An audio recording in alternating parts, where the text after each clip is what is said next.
இவை வெறும் பாழடைந்த கட்டடங்கள் அல்ல.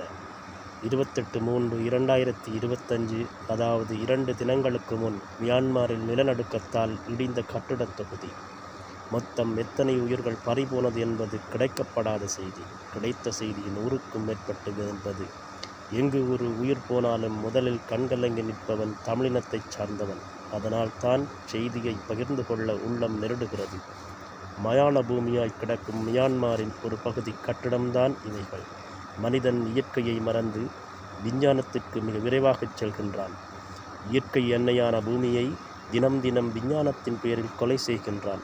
மண்ணையும் காற்றையும் ஆகாயத்தையும் மனிதன் சீரழித்து கொண்டே இருக்கின்றான். நான் பெரிது நீ பெரிது என்ற உலகப் பெரும் நாடுகளின் போட்டியால் இயற்கையை நாசமாக்கி கொண்டிருப்பதன் விளைவுதான் இப்படியான அனர்த்தங்களின் வருவதற்கு முக்கிய காரணங்கள்.